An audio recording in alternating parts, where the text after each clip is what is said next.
Hi, campus ministry friends.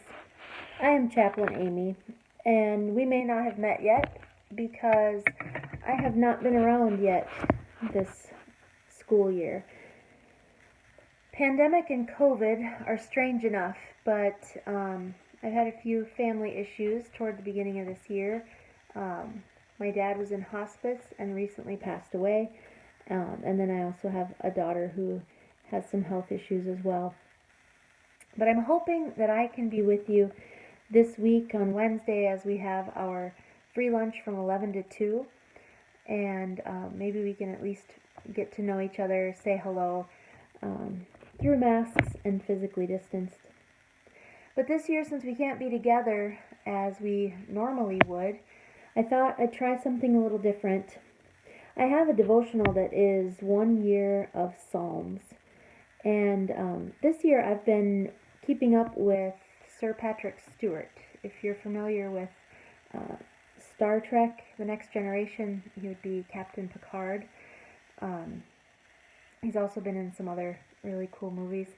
But he has been doing a sonnet a day through the pandemic, and I am kind of going along on his shirt tails and going to start a psalm a day as we continue through this school year. So I thought I'd start today. What better time than the present? And I think I'll just read the psalm, and then this devotional that I'm using, it also has a little write-up with the psalm, and I'll read that as well. I'd love to hear what you're thinking, what your thoughts are about the psalm or about life in general, what's going on with you, and if there's any way that I can be of help to you. Please know that you can contact me through the Campus Ministry Center or via email or on my cell phone as well. All of that information, if you cannot find it here on this YouTube channel, you can find it at the Ministry Center. So our psalm for today, September 19th, is Psalm 112, and they are giving us verses 1 through 5 to look at today.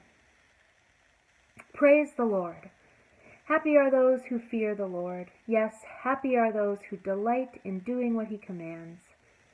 Their children will be successful everywhere. An entire generation of godly people will be blessed. They themselves will be wealthy, and their good deeds will never be forgotten. When darkness overtakes the godly, light will come bursting in. They are generous, compassionate, and righteous. All goes well for those who are generous, who lend freely and conduct their business fairly. And here's our reading for today.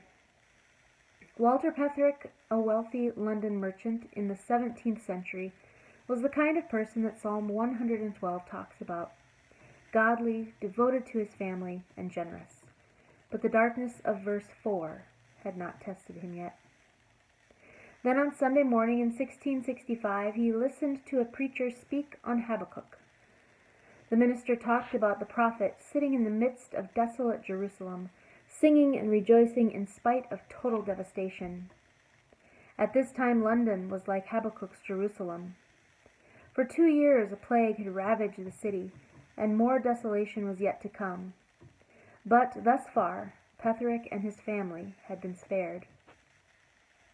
Petherick went home from church and prayed for each of the members of his family, anguishing over whether he could rejoice in the Lord if they were taken by the plague.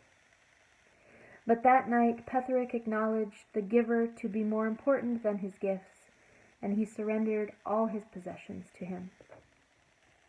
A year later, the London fire swept through the city, and Petherick's house was consumed by the blaze. But he was able to pray, O Lord, you threatened me with the loss of your choicest gifts in order that I might set my affections more upon their giver. Accept the thanks of your servant this day, and help him to rejoice in the Lord. And the question they leave for us: has the giver become more important to you than his gifts? Seems a fitting reading for where we all are in the middle of this pandemic. I'm sure your life has changed a lot in the last 9 months. I know mine has. Some things were due to the pandemic, others were due to just life itself. Some things we get wrapped up in and cannot understand why God allowed them to happen. Others we get wrapped up in and hate the world for what it's done to us. But like Petherick, maybe we need to, instead of thinking about what the world has done to us and questioning what God is doing in our lives, maybe it's time for the giver to become more important than the gifts.